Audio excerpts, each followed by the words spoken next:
Hey guys, we just filmed a video about how John and I would build the perfect MCAT program if we could do anything, and we were going to also answer questions at the end of that video, and wouldn't you know it, we rambled for way too long. 45 minutes. Yeah. So we're making a separate video now answering you guys' questions that you sent us. If you just came across this video without coming across the other one and you don't know who we are, I'm Maggie. I'm a fourth-year medical student. I used to be a professional MCAT tutor, and I scored in the 100th percentile on my own MCAT way back in the day. And now John and I run this business together. Now you tell them who you are. I'm John. I am a first-year plastic surgery resident. I'm the idiot that only scored in the 90th percentile on his MCAT. And I actually tutored for one of the big national companies for a couple of years before going back to medical school and starting this business and the associated YouTube channel with Maggie, my sister. And now we're in the same city for once, so we're filming multiple videos. Yeah. We'll do some questions? Yeah, on to the questions. Okay. Question number 1 is from Gracie. How did Maggie get so hot? Thank you, Gracie. Love you. Okay, I don't really have anything to add to that. Good genes. Question number 2 is from Rush. Hi, yes, longtime fan. My question is, how do you maintain good muscle mass and nutrition during residency? Because John looks much smaller now. I'm worried that his level of muscle atrophy may be irreversible. Rush is one of my friends, so you can see the difference between Maggie's friends and my friends. Do you remember when someone commented asking if you had Graves' disease? Okay, like, it was because one of my eyes was like squinted more than the other, and like, I don't know about you, I don't think that's a symptom of Graves' disease. I'm an actual doctor, kind of. You commented and you said, nope, just ugly. Oh man. Okay, real questions now. Okay, this is a good one. How do you balance med school / business / content creating? That's from Bubba. I actually looked at Bubba's page. He's got a couple videos that have popped off. I saw that. Yeah. Good for you, Bubba. Nice, Bubba. You should make a shrimp company. That's how you can monetize, Bubba. Make a good shrimp company. I don't know. We are busy. We do a lot. Yeah, I don't know. I feel like this is like, I don't want to turn it into like a productivity video, but I do feel like it takes like a lot of intention in blocking off certain amounts of time to school and certain amounts of time to business or certain amounts to content creation or whatever you're doing. Yeah. I had a slow day today at work, and so I tried to do a little bit of work on IFD while I was like answering secure chat messages and watching the OR board and stuff. Got jack diddly done. Yeah. So like, if I, like right now, residency is just a busy season, and I've got a family, and so I pretty much just wake up really early to work on the business. And if I can do that, and I can put, 30, 45 minutes in when it's intentional on the business, I can get a lot done. Yeah. But I do, when the time is that limited though, one thing that does help me is making a plan for what I'm going to do when I sit down.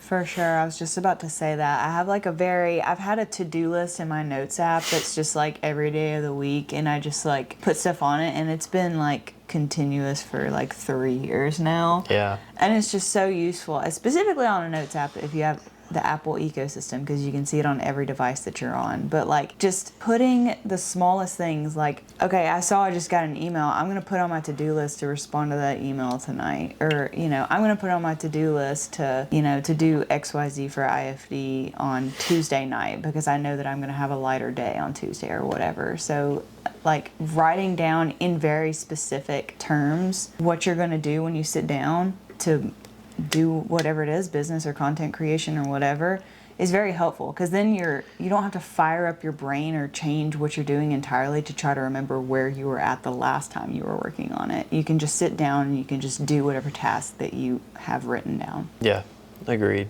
And I think that like starting a task is helpful too. Like I don't know if you do this, Moogs, but I'll do it a lot. If I like the activation energy to start a new project is really heavy for me. Yeah. A lot of the times I can get overwhelmed with it. It's just like the full content creation or pretty much any product we've ever made. It's like I'll sit there and think about it for forever. Yeah. So now I try to just like get started on something. And that way, whenever you come back with your 30 or 45 minutes, you're like, oh, I was here. And then kind of keep going. Yeah. Whereas if you sit down and it's like you've got this brand new task, you're like, I don't even know how to do that. It's like the goal shouldn't be how long is it going to take to get this finished. It's like, how quickly can I get a crappy first draft? Yeah, agree. There are things that make, for these three things specifically, easier. Like for med school, I think picking a study strategy is helpful. So like, I was a huge Anki guy. I was not an Anki girl. Yeah. For content creation, like, dude, I know you're probably going to have to start making money first, because we used to edit all of our own stuff. But once you can hire an editor, your life gets exponentially easier. Yeah, that's massive. I mean, I couldn't, it's been years since I've had enough time to do what our guy does for us. Oh yeah, it takes forever. And he's way better at us than worth every dollar. We love you, Syed. And then with the business, I mean, I think about the business a lot because I really enjoy it. I feel like we do something good for our future colleagues, and it's also just like, it's fun for me. So I think about that a lot, and I just put stuff in my notes app. Like you're saying, I have this huge list of it's literally called like IFD big ideas or something like that. I shared it with y'all. I don't know what it is. It's just like detailed out, like big thing I want to do, and then like the steps it would take to do it. And so that's helpful. And then it's a checklist. Yeah, it's a checklist. So it goes back to like writing down specifics of what you want to get done for whatever it is. I think another thing that helps me too is if I'm struggling, like if I feel like make a YouTube video is like too big of a task, or like I'm like, gosh, that's like, I'm gonna have to think about what to make. I want it to be relevant. I'm gonna have to think about, you know, what I'm gonna say and all this different stuff.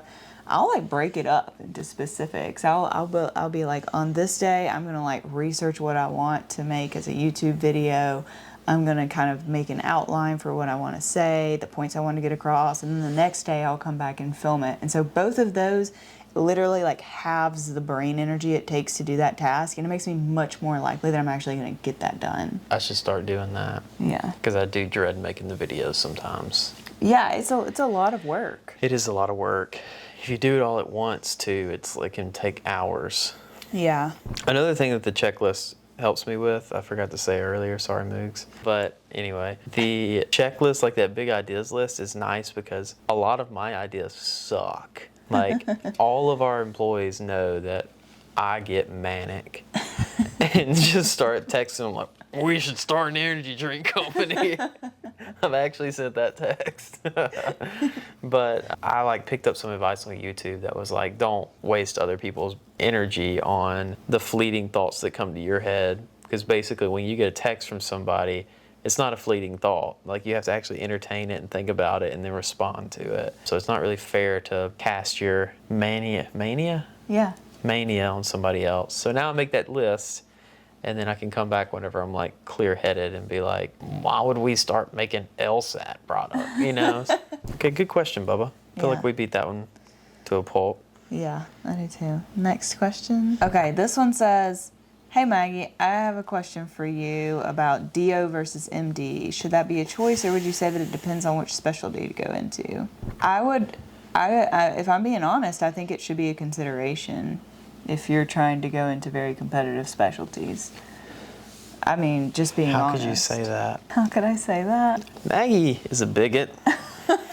Statistics show. No, it's true. Mean, like, it's true. Know, there are DOs in every single field of medicine that are doing great, and I don't have any, thoughts about MD training versus DO training. I think it's probably the same.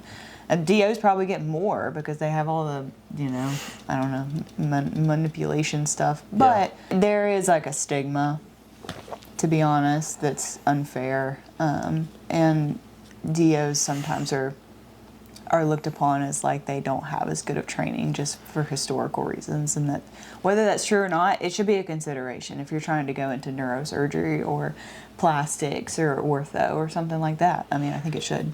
Yeah, I don't know a single DO that's matched plastics. I know one that was a chief resident at one of the places I rotated at.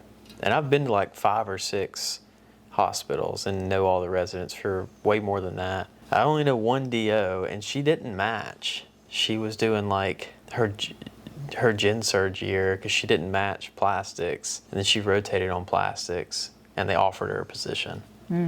That's the only one I know of. Not saying there aren't any, but like that's a thing. Yeah, it's a thing. It is a thing for ortho, ENT, derm, plastics. Who am I missing? Neurosurgery, integrated cardiothoracics, integrated vascular. A lot of the surgical specialties. It's going to be anesthesia soon.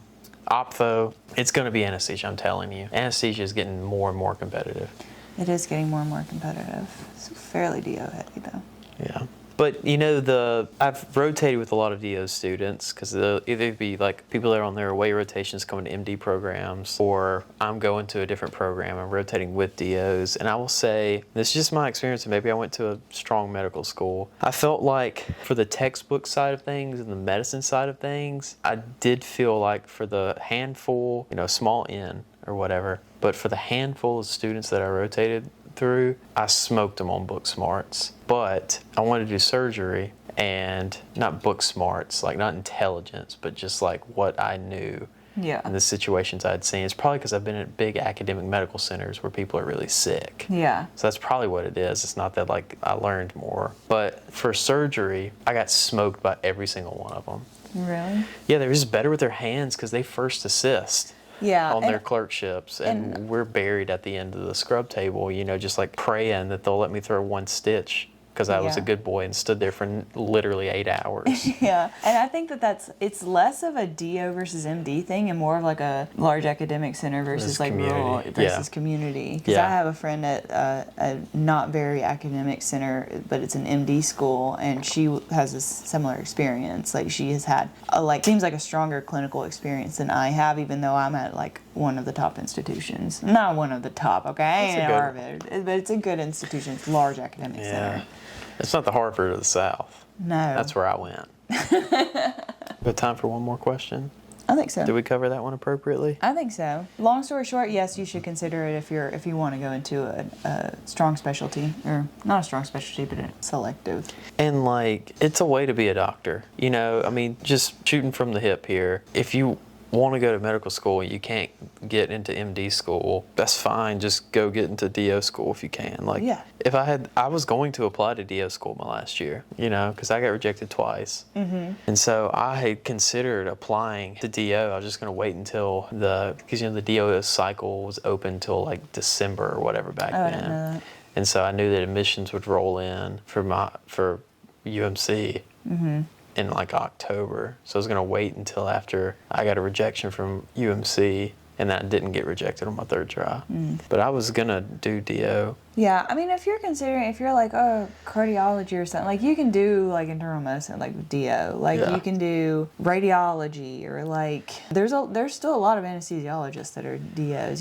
Some of the more medical specialties are very DO friendly. Gen surg is pretty DO friendly. Yeah. Do you think that people would get mad? Do you think we'd catch a lot of crap if we made a video about what specialties you could match into as a DO versus an MD? I think if we're careful about the language that we say it with, because there's always exceptions. Yeah. It's just a statistics thing. But those statistics are, they can't really be refuted. Yeah. And they're also available to us. Yeah. We get the Texas Star or whatever. Yeah. I don't know if I have any more, but I'm sure you do. I do, yeah. So here's a person that I've been talking kind of back and forth with. That's another question. This is from Sarah. I recently took the MCAT and got my score back today. It was a 497 with the lowest in cars. The highest scores were on FLE 4, which was a 505, and FLE 5, which were a 504. I'm aiming for a 508 to a 510. I've watched through Yusuf Hassan's videos, I guess it's a YouTuber, and have done Anki. Didn't get through the entire deck. I've done all of UWorld and WMC. I find your videos really helpful. I think my barriers are not knowing how to apply the content or not fully understanding what the question is asking. Otherwise, I feel like I also wasted so much time on content by writing notes on a lot of them. I think the drop in my official score was that all my practice tests were taken under accommodations. However, I didn't get those accommodations on the real deal due to miscommunication between the accommodation scheduling and me. That's a big deal. Yeah, that is a big deal. I didn't complete any prep course. I got the Jack Weston course, but it was hard to follow, so I stopped. I started at cars with 125, but as time went on, I dropped to 123, 122. Okay, that was a lot. I think the question is, knowing all that, and I'm at a 497 now, how can I get to a 508 to a 510? I mean, it's probably the most common question that we get. It's like, Yeah. I didn't score what I wanted to score. How do I score what I want to score? Yeah, we get a lot of like the people that took other prep courses, and then they're like, that didn't work. Yeah. How could, and then they just get desperate, so they start YouTubing and they find us. Seriously, I think that happens I think a lot. so too, yeah. What would you tell Sarah? Well, first off, the accommodations thing is a huge deal. I mean, if you had time and a half or whatever it was to take the test and then you didn't on the actual test, like, that's massive. Yeah. However, you still were not hitting your score goal on the practice exams. So there was something that you could have, there was progress that you could have made. Yeah. Room for improvement, I guess. I honestly think if I were sitting with that student, I'd tell them they just need to start over. Yeah. Maybe not like read through Kaplan books, start over, but like that would be a student I think would do really well with the mastery course, because it's like high yield content review, so it's done quickly. And she stated that she was struggling to understand concepts and stuff like that. So And probably her scoring low on conversation, cars. scoring low on cars, so she's got the cars AI tutor. And then accommodations, I agree with you, it's huge. And then there's another thing she stated. Oh yeah, just didn't feel like she had solid strategies going through any of it. Yeah, this.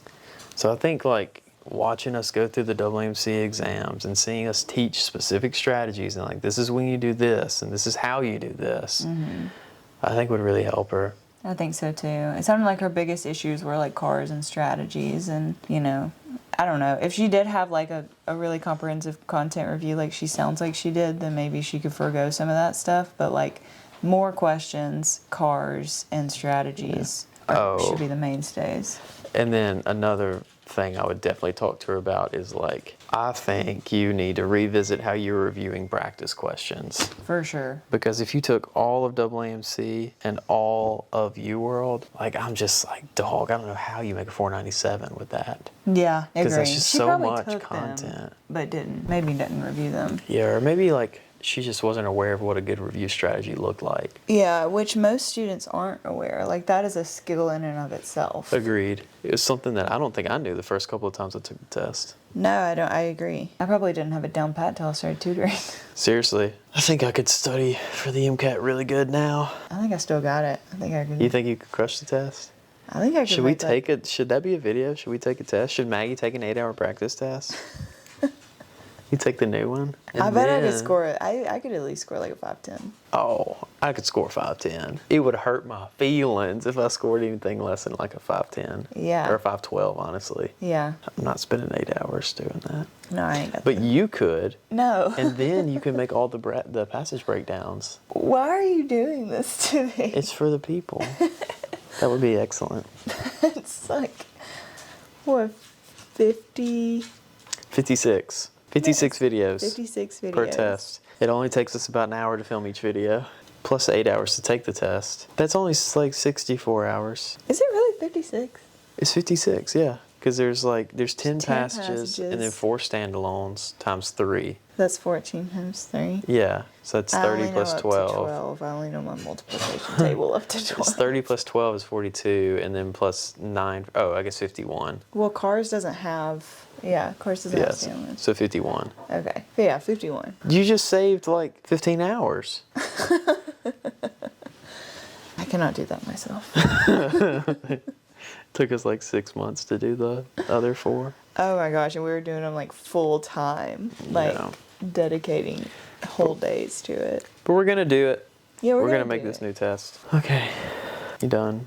Yeah, Should I we go think to that's all the questions I'm willing to do tonight. Yeah. Thanks for watching the video. Maybe you're like Sarah and you're like, I worked really hard last time, or maybe you're just like totally confused and you have no clue how to start. If that's you, we've got an employee named Damon that is great. Got some reviews that are going to pop up on the screen now. And his entire job is to meet with you all and walk you through how to study for the MCAT and give you the appropriate recommendations. He spent a month training with Maggie and myself full time to make sure that all of his recommendations were A, good, and be in line with what Maggie and I would have you do. So you can rest assured it's a free consultation. It's a Zoom consultation, and we have a lot of people sign up. Please don't skip it, because you're taking somebody else's spot if you skip it. So please don't skip it. It's the first link in the description. If people keep skipping, we're going to have to make them pay so that they don't skip. Don't make us make you pay. It wouldn't be much. We won't do it. But now it's currently free, so just take advantage of it and show up. While it's free. Thanks for watching, guys. If you like these videos with Maggie and I together, then And Ivy. then you should comment below to tell Maggie to put Wake Forest #1. We'll see you guys in the next video. Bye.